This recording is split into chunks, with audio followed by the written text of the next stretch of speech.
Bien, ilustres, aprecio mucho que me puedan ir acompañando en estas clases online, por el cual el día de hoy es nuestra segunda sesión. Hemos ya recorrido precisamente el propósito de la materia en el tema precisamente de lo cognitivo y la parte de la tecnología. Sin duda podemos decir que esta materia que están llevando, que estamos llevando juntos, podemos entender que ¿quién hace a quién? Aquí viene esta pregunta. Si la tecnología hace a la persona o la persona hace la tecnología. Hoy vamos a ver a un psicólogo de Estados Unidos, siglo XX, que empezó una revolución a partir de 1945, llamado la revolución cognitiva. Este profesor Brunner, que ahorita la vamos a ver, las ideas del propio Jean Piaget genera en este personaje aspectos relevantes y sobre todo la vida del propio Vygotsky, que fue un psicólogo ruso en la época, vamos hablando ya de lo que fue el siglo XX, 1933, 1934.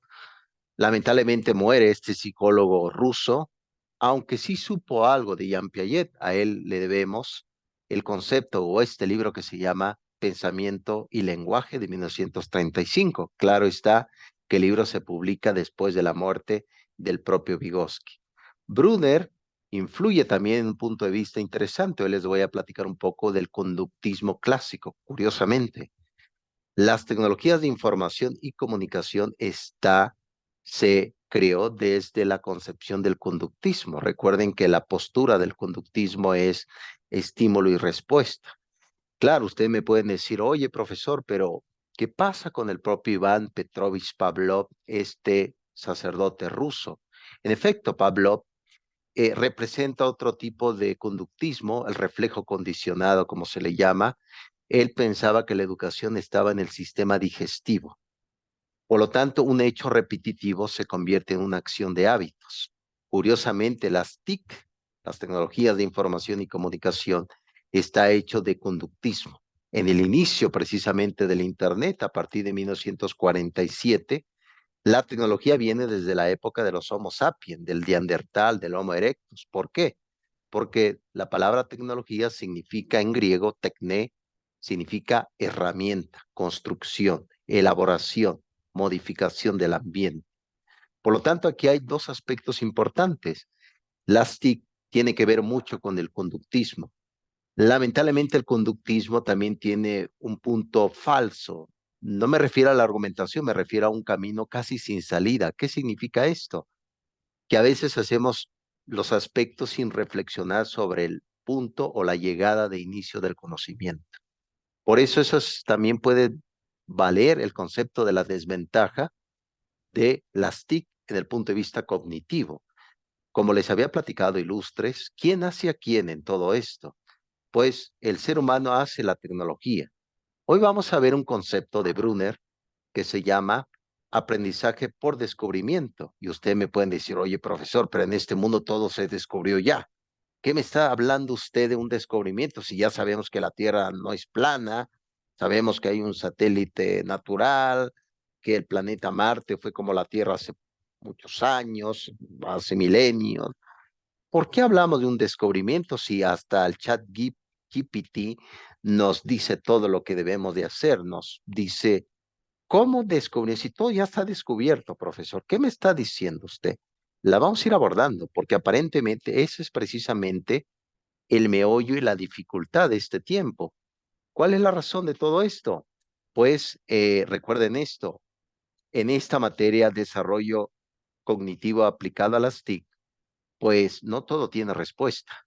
Y eso es importante ponerlo sobre la mesa y la vamos a ver el día de hoy con el concepto de las representaciones mentales. Y con base en eso, vamos a entrar ya en materia. Más adelante, no se preocupen, vamos a ir abordando varios libros con base a las TIC.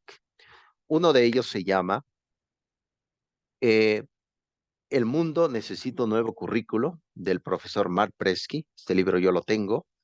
Y también el libro que les compartí, se acuerda de una tarea alternativa que era enseñar a nativos digitales. No sé si la revisaron. Por ahí vi que me enviaron algunos estudiantes tareas extras de la primera actividad. de enseñar a nativos digitales. Por ahí Mark Presky hablaba de una coasociación, ¿no? Es decir, es como un tema de cómo las tecnologías, pues es un medio, nunca un fin, ¿no? Si pretendemos, por ejemplo, que vivimos en la época de la pandemia, muchas escuelas se tuvo que ir, pues, pues a la casa, tuvimos que aprender desde casa, llevar a cabo la didáctica, pensar de manera mágica que la tecnología por sí misma llevar a cabo todo el proceso de aprendizaje y recuperar toda la educación perdida por la pandemia, estamos totalmente equivocados. Por lo tanto, aquí vamos a ver cómo las TIC también modifica la conducta de las personas. Observen, modifica la conducta de consumo. ¿Qué consumimos? ¿No? Usted me puede decir, oye, profesor, yo consumo amor, consumo amistades. ¿Qué tipo de consumo es eso? ¿No? Tipo de comportamientos también, las relaciones de amor. Vean, también ha tenido mucho éxito las tecnologías, ¿no? Las relaciones también en búsqueda, etcétera. ¿Qué tipo de conductas ha modificado las TIC en las personas? Por eso les envié el libro de Mark Presky, que se llama Enseñar a nativos digitales, porque ahí comenta el proceso de la neurociencia, la modificación que ha generado la tecnología en el cerebro. Es decir, los jóvenes, los niños, ustedes que son jóvenes, pues todo lo quieren ya en este momento, porque vivimos de la sociedad de lo rápido, de la sociedad de la velocidad. Vean, un buscador te da la información entre más rápido posible. ¿Por qué? Porque siempre andamos ocupados. Y a lo mejor ahí venga esa gran dificultad. ¿Cuál es la dificultad? No tenemos tiempo para pensar en nosotros. Y claro, ese es el meollo del asunto. Cuando hablamos del el tema del desarrollo cognitivo aplicado a las TIC, ¿qué tipo de conductas ha modificado ahora a partir de la pandemia en las personas? Observen, ¿cómo andamos? ¿Tenemos neurosis? ¿Tenemos ansiedad? ¿Cómo andamos ahora en este tiempo? Claro, son caminos peligrosos. Yo soy filósofo y educador, pero he leído sobre el psicoanálisis del punto de vista filosófico, por supuesto. Y desde esa frontera se los voy a explicar. No me quiero meter mucho porque son bombas peligrosas. Me puede explotar una bomba y no sé, me puede llevar al médico. Entonces, vamos a ver ya el módulo 2. Recuerden, ilustre que ya viene la primera y segunda sesión, o se podría decir las dos evaluaciones que se entreguen para el día 2 de julio. Por lo tanto, vayan ya trabajando. Ya, por ejemplo, si alguien por ahí sale algunos fantasmitas de que no le sale bien la evaluación, con gusto se los voy a volver a habilitar. Les voy a enviar retroalimentaciones, por supuesto que sí. Vamos juntos caminando en esta gran aventura del pensamiento. Muy bien, vamos a entrar en materia con el módulo número 2. Bien, primera tesis. Usted me puede decir, óigame, profesor, ¿por qué expone el día de hoy en el tema de representaciones lógicas, representaciones mentales? ¿Por qué representa una pintura rupestre que data de miles de años antes de Cristo, más allá de 200.000 años antes de Cristo, de unos bisontes primitivos? ¿Por qué, profesor? ¿Por qué? Pues bien, como pueden ver aquí en la imagen, esta pintura rupestres, en efecto, fue descubierta a partir del siglo XX, curiosamente por accidente, así pasa a veces los descubrimientos. Entre su hija y un explorador por ahí, su hija fue precisamente por mirar hacia arriba al techo, descubrió este tipo de pinturas que es una maravilla. ¿Dónde se encuentra? Se encuentra en Altamira, España. Así se llama precisamente. Las pinturas rupestres de Altamira, España. Este tipo de pinturas rupestres, ¿por qué lo estoy mencionando en la parte cognitiva aplicada a las TIC? Porque nos hemos dado cuenta a partir de entonces, en este siglo XXI, con el auge de la epistemología, de la axiología, de la psicología educativa, que hay procesos mentales que no nacemos con ellos. Yo, por ejemplo, puedo decir, bueno, profesor, dibújame por favor la Torre Eiffel. Bueno, yo no necesariamente necesito estar en Francia, ¿no? La dibujo y ya tengo una representación general de lo que es esa torre. Por lo tanto, imagínense nada más en esta en esta cueva de Altamira, en la época de los Homo sapiens. Bueno, algunos no son Homo sapiens en este mundo contemporáneo, pero imagínense además esa escena de noche con una hoguera, algunas sombras proyectadas en la pared. A lo mejor había una mujer ahí con su hija, a lo mejor un hombre con su hijo, o a lo mejor un joven, como era precisamente en esa época de la transición entre de ser niño a ser hombre, eran pues llevados a ese tipo de cueva abandonada para que se hicieran hombre, ¿no? A través de un reto natural. Dibujar estos bisontes en este tipo de cuevas oscuras, húmedas, ruidos extraños en el fondo, algunos murciélagos primitivos. Esto no necesariamente el que hizo esto, los muchos que hicieron estas escenas de cacería, escenas de bisontes, escenas de la vida real, no tuvieron el objeto presente en ese momento para dibujarla, sino empezaron a desarrollar lo que actualmente se conoce en psicología cognitiva, proceso abstracto mental. A eso le llamamos representación lógica de la realidad. Esto es precisamente como pueden ver ilustres. Esta escena es fantástica. Yo en su momento, cuando he dado historia de las religiones, en la materia de fe y mundo contemporáneo, he dado historia de la religión, hemos visto la religión natural de la época primitiva y hemos analizado este tipo de cuevas línea por línea. Aquí nada más viene una reflexión general sobre el tema de la representación, porque tenemos ideas en la cabeza. Esas ideas no nacemos con ellas. Y aquí es importante mencionar a Jean Piaget. Como pueden ver, Jean Piaget fue un niño prodigio, como se podría decir. A los 10 años, Jean Piaget, el suizo, estamos hablando del siglo XX, él llevó a cabo pues un pequeño documento, un pequeño artículo sobre unos gorriones. Escribió sobre unos gorriones, unos pequeños pájaros, etcétera, etcétera.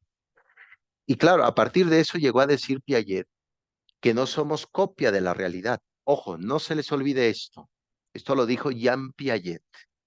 No somos copia de la realidad, sino somos construcciones personales. Es decir, lo que actualmente somos ahorita, por ejemplo, Rosy, Janet, Flor, que por aquí se está conectando Gloria, etcétera, etcétera. No somos productos de la cultura, sino somos construcciones nosotros, de nosotros mismos a través de la interacción con nosotros mismos, decía Piaget, con nosotros mismos. Ahora bien, con la entrada de la zona de desarrollo próximo del propio Vygotsky, en la parte cognitiva, es decir, de la mente, sabemos que lo social también nos ayuda mucho para llegar a ser. Por eso fue la gran dificultad, ilustres, en época de pandemia. ¿Por qué? Porque no hubo el factor social. Un niño quería interactuar con otro niño, no con otro adulto. He ahí la dificultad y ahí ustedes pueden pensar de forma científica cuáles son las dificultades cognitivas de este tiempo. Miedo, inseguridad, rechazo, no conocerse uno mismo, cuáles son mis límites, qué soy, a dónde pretendo ir. Esta es la cueva de Altamira, revisada en antropología de las religiones, pero me dio pues la idea y la descripción que es importante revisarla en esta materia porque esto es lo cognitivo, esa es la representación lógica, esa es la descripción de la realidad. Ahora bien, retomando lo que menciona la materia, este tipo de lo cognitivo aplicado a las TIC, esa es la reflexión de ahora. ¿Qué significa? Si la TIC, las tecnologías de información y comunicación, realmente representan fenómenos reales de la realidad, valga la expresión, o solamente fantasías. Eso es precisamente como el límite que le debemos de poner. Porque ¿qué estamos llenando nuestra cabeza? ¿De puras fantasías o hay realismos en todo eso? ¿No? Entonces, esa es la viabilidad y sobre todo la crítica que puedo hacer en este momento, que no todo lo que nos menciona la tecnología es importante para nuestra propia vida de formación. Vean, no se les olvide, ilustres, Las TIC tienen limitaciones y muchas limitaciones.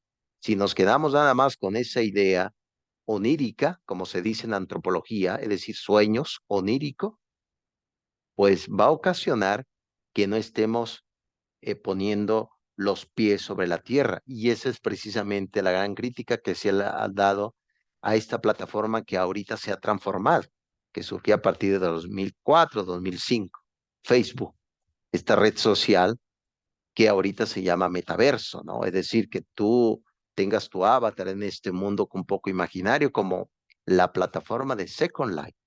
Pues eso no está alimentando lo cognitivo, sino todo lo contrario. La parte cognitiva está fantaseando. Y el éxito de lo cognitivo, como pueden ver en esta cueva de Altamira en España, es la representación lógica de lo que es la realidad. Ustedes me dirán si realmente creen en este argumento que les estoy diciendo o no. Pregúntense, ¿cómo aprendemos?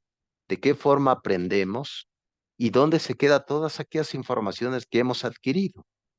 ¿Realmente el cerebro humano funciona a través de un proceso vertical o horizontal? ¿Cómo funciona el cerebro humano? Todo eso es parte de lo cognitivo y yo los estoy viendo desde el punto de vista filosófico y también educativo. Cueva de Altamira, si alguien quiere ver un documental, adelante, le echan un vistazo a estas cuevas maravillosas y si alguien va a España, vayan a la Cueva de Altamira. Es un lugar místico, un lugar que encierra pues muchos misterios. ¿Qué pensaba la persona que estaba pintando estos bisontes? ¿Qué estaba pensando? ¿O tenía miedo? ¿O estaba siendo perseguida, perseguido? ¿Qué había afuera? ¿Algún ruido extraño? ¿Algún león de la caverna? ¿Algún jabalí gigante? ¿Un perezoso gigante? ¿Qué había precisamente en ese momento de lo que se llama representación mental cognitiva lógica de la realidad? Muy bien, prosigo. Cualquier comentario ilustres la pueden hacer sin ningún problema. La idea es que interactuamos en este momento y sobre todo podamos dar pues ciertas pues reflexiones de lo que trata de todo esto. Muy bien, vamos con el siguiente pensador, Jeremy Seymour Brunner. Lo estamos ubicando a partir del siglo XX. Él, curiosamente, llevó a cabo toda una revolución en la parte de un estudio importante que ahorita la vamos a ver. Y además él, curiosamente, a partir de lo que fue en 1945, como saben, ya en el ocaso de la Segunda Guerra Mundial, donde el ser humano se destruye a sí mismo, curiosamente las tecnologías favorecen la guerra. Y uno pensaría, bueno, pero ¿cómo que favorece la guerra? Supone que vamos a progresar, ¿no? No a matarnos. A eso se le llama una razón instrumental. La razón instrumental pues da razones, pero no razonable. Es decir, no es razonable, pero da razones, por supuesto que sí. Brunner, a partir de 1945, inicia una revolución en la Universidad de Harvard que se va a llamar la revolución psicológica cognitiva. ¿Qué significa todo esto? Recuerden que en el siglo XX no se pone en el centro del estudio lo que es, por ejemplo, los sueños, ¿no? Que hizo el propio Freud también. No se pone en el centro del estudio el pragmatismo, es decir, los hechos humanos, cómo trabajar, cómo que todo que sea de utilidad, sino se pone en el centro de estudio la conducta humana. Y la pregunta es el siguiente: cuando nosotros nacemos, tenemos una conducta determinada, ¿no? A lo mejor somos felices, somos alegres, bueno, la mayoría de los niños son felices, ya cuando crecemos como que la vida adulta es un poco aburrida, ¿no lo creen? Entonces uno va creciendo.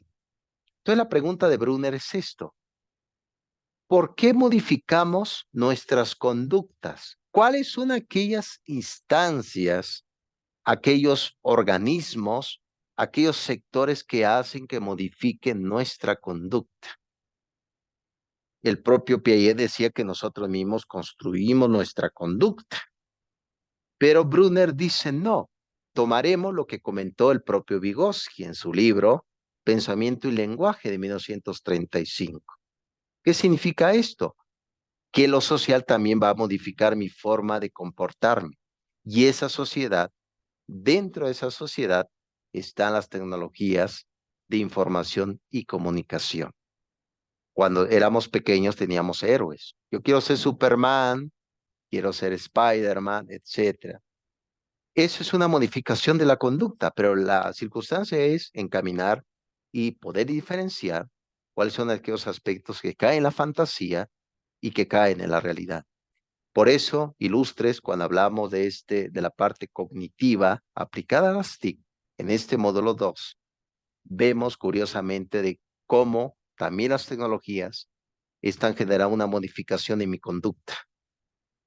Por ejemplo, una pregunta. ¿Realmente la pandemia ha modificado nuestras conductas? Pregúntense, Rosy, Flor, Janet, pregúntense. ¿Realmente la pandemia, en ese encierro que nos fuimos, en esos discursos de que no pasa nada de un gobierno que curiosamente nos representa a nosotros y representan al final de cuentas a ellos mismos, realmente es verdad todo lo que nos dice? Quiero escucharlas en este momento. ¿Qué opinan ustedes si realmente ha modificado la conducta el tema del aislamiento y ahora que volvemos a lo social? ¿Qué pasará en las escuelas, en el trabajo? Quiero escucharlas ilustres. ¿Alguien quiere comentar algo sobre el tema de la conducta?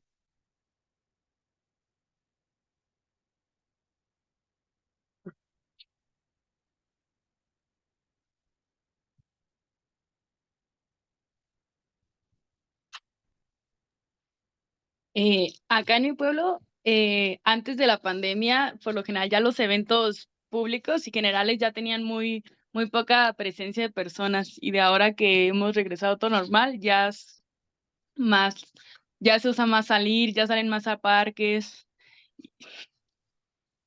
porque antes era más estar en su casa y ya se ve más gente en la calle, más trabajo. Sí, por supuesto, ilustre Janet. Yo creo que va en el tema del miedo, ¿no? Por ejemplo, te pregunto, Janet, ¿el miedo es algo innato? Es decir, nazco, bueno, en el momento de mi nacimiento, ¿tengo ya el miedo? ¿O se adquiere el miedo, Janet? ¿Tú qué opinas sobre el tema del miedo? Yo creo que el miedo es algo que te van inculcando y te van enseñando, porque, bueno, veo a los niños y los niños no tienen miedo de caerse, no tienen miedo de hacer algo y ya les van enseñando. No hagas esto por esto te va a pasar por esto por esto. Entonces yo creo que el miedo es algo que se va inculcando. Sí, claro. Yo creo que lo comentas bien, ilustre Janet, en este ejemplo. Yo creo que un comportamiento que no teníamos era el miedo de estar con los otros, ¿no? ¿Quién iba a pensar que era, ustedes lo pueden decir, es decir, ir a un restaurante, entre más gente, pues, está en ese momento, pues mejor se disfruta la comida, ¿no? Pero ¿quién iba a pensar que estar con mucha gente te iba a dar tanto miedo? Se supone que el miedo te da cuando estás solo, no en comunidad, no en sociedad. Aquí curioso, ilustre Janet, es el tema del miedo. Ese tipo de conducta no la teníamos, ese tipo de experiencia no la habíamos tenido todavía. El niño, en efecto, tú lo comentas bien, un niño no tiene miedo, pero por ahí vienen las precauciones. Ahorita le vamos a llamar, curiosamente, Brunner le va a llamar el tipo de educación a través de un proceso de escala, ¿no? Ahorita se lo voy a explicar. ¿Qué es eso precisamente? Pues es decirle, por ejemplo, un niño, ten cuidado, si metes tu mano en el fuego te vas a quemar. Ese tipo de educación preventiva ayuda precisamente como a organizar lo que podemos hacer. Pero es claro, por ejemplo, Janet, el miedo de estar con los demás, ahorita la gente empieza a salir, pues es algo que no se tenía. Ahorita existe todavía el miedo de que pueda venir otra pandemia, etcétera, etcétera. Aquí, claro, nos preguntamos en el punto de vista cognitivo, ¿de dónde vino la pandemia? ¿Realmente lo hizo China? ¿O habrá una conspiración a nivel internacional, etcétera? Esos son criterios a veces hacemos conjeturas. Todo el tiempo andamos haciendo conjeturas. Excelente apostillado, ilustre Janet. ¿Alguien más? ¿Ilustres?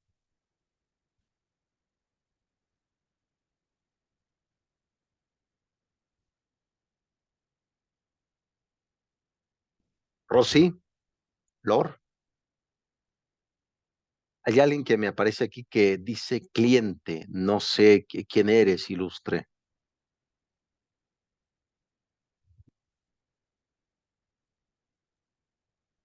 Hola, buenas tardes. Una disculpa, soy Clarisa. Se puso automático. No sé si fue la aplicación que me lo Sí, puso automático así. bienvenida, Clarisa. ¿Qué opinas de todo esto? Considero que la pandemia nos dejó mm, nuevas modalidades de vida, nuevas modalidades de estudio, porque anteriormente, si no nos comunicábamos, eh, teníamos que hacerlo, obviamente, claramente, por persona, la escuela, el trabajo. Y actualmente existen muchos trabajos en línea, escuelas en línea. Nos ha abierto puertas y nos ha cerrado puertas. Eso es lo que yo considero. Claro, tienes toda la razón, ilustre, sobre todo la parte de la neuroplasticidad, como se conoce en este siglo XXI. El ser humano, hablando del punto de vista antropológico, totalmente antropológico, ha sobrevivido como especie después de lo que fue el Homo erectus, el Neandertal, del punto de vista antropológico, antropológico educativo. El Neandertal data de los años 300.000 antes de Cristo y luego surgió el Homo sapiens. Es decir, en este tipo de acontecimiento ha ido cambiando en el ser humano un proceso climático. Vean, ahorita, por ejemplo, hemos hablado, hoy aquí hace mucho calor, está lloviendo por acá, etcétera. Es decir, el ambiente donde está el sujeto cognoscente, es decir, el sujeto que piensa, analiza, ha ido cambiando su ambiente. Por ejemplo, si alguien dice, bueno, profesor, las pandemias, ahorita que estamos hablando de la modificación de la conducta, nada más es propiedad del siglo XXI. No.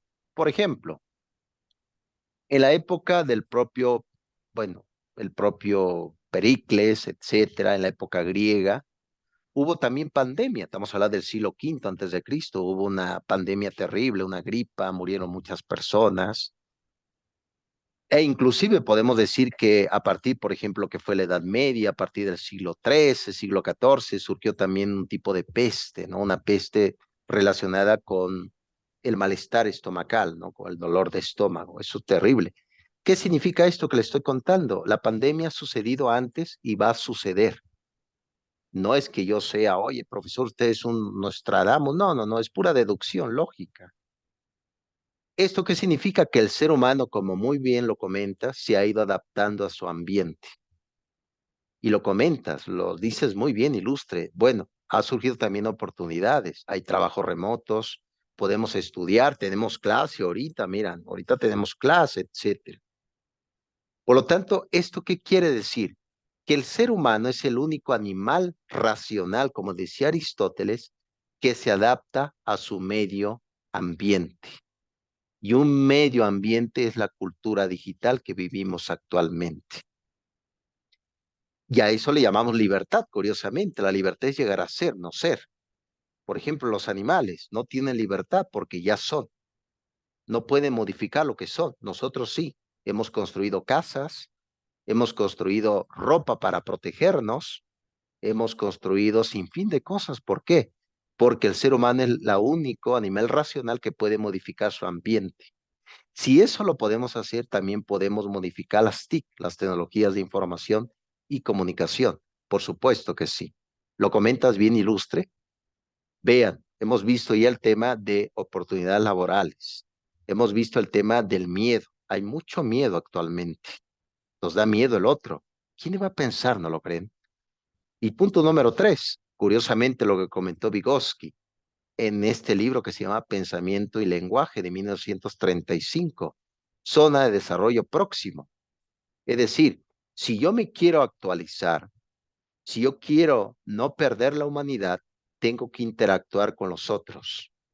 Recuerden que a nivel antropológico, si alguien, por ejemplo, te pone en una isla solo, completamente en una isla, tipo Robinson Crusoe, y estás más de un año sin interactuar con alguien más, es posible a nivel antropológico que pierdas el lenguaje, que no puedas articular un lenguaje totalmente claro.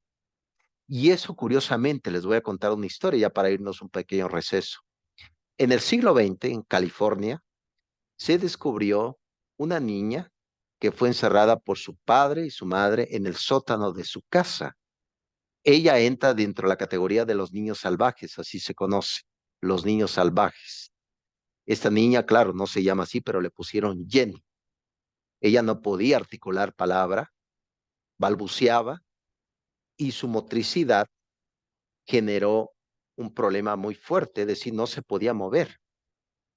Imagínense cuánto tiempo pasamos nosotros en la computadora y nuestra motricidad también afecta la parte corporal, física del sujeto. Vea, ¿no? Estamos mucho tiempo en la computadora y es necesario que nos movamos. Esa es la parte también difícil de estos tiempos.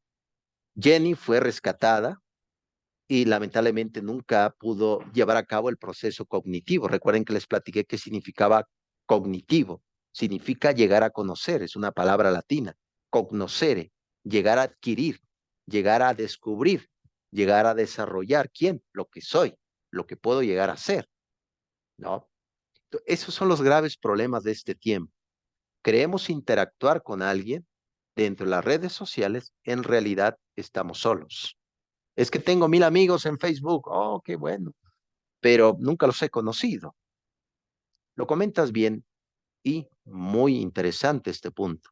Ahorita regresando del receso, les voy a platicar un poco de Skinner, de este libro Walden 2, y les voy a platicar un poco de Pavlov con estos reflejos condicionados, con los experimentos con los perros. Qué curioso, los animales fueron utilizados también en la guerra como llevar bombas, ¿no? Y cada vez que sonaba un tanque, pensaban que era alimento, iban y explotaban terriblemente. Entonces, eso es precisamente, recuerden que actualmente la mayoría de las tecnologías pura y dura está constituido desde la visión del conductismo, es decir, acción, respuesta, hábitos, etcétera, estímulo y respuesta, como se conoce, ¿no? Entonces, eso es lo peligroso en creer que la máquina, etcétera, te está también enseñando, pues caemos en un error tremendo. Y ahorita vamos a ver con Brunner el concepto de un aprendizaje por descubrimiento, como les he comentado. Usted me puede decir, óigame, profesor, en este mundo todo está descubierto. Hasta sabemos cuándo vamos a morir, ¿no? Ojalá que no, no, ojalá que no. Pero me pueden decir, oye, profesor, ¿cómo? Si ya sabemos todo. Aparentemente así es, pero no es verdad. Ahorita lo vamos a argumentar correctamente. Quédense con esta reflexión antes de irnos al receso. ¿Qué ha modificado en mí después de esta sociedad pospandémica en mi conducta, como dice Brunner? ¿Qué ha ocasionado el aislamiento en mí, que ya no soy igual que antes? ¿Por qué tengo miedos? ¿Por qué tengo todo esto? Reflexionen sobre eso, ilustres, y pues sigamos caminando. Como muy bien se decía en el oráculo de Delfos, conócete a ti mismo. Yo creo que queremos llegar al planeta Marte, pretendemos regresar al planeta, a lo que es la Luna, el satélite natural de nuestro planeta, y no hemos ido a nuestro interior, es decir, a saber qué somos. Yo creo que es la mayor conquista, ¿no lo creen? Bien, ilustres, tomemos un pequeño receso de 7 minutos, como siempre. Venimos ya a hacer el cierre. ¿Qué les parece, ilustres? Sí, me parece muy bien. Está bien. Perfecto, muy bien. Ahorita nos vemos.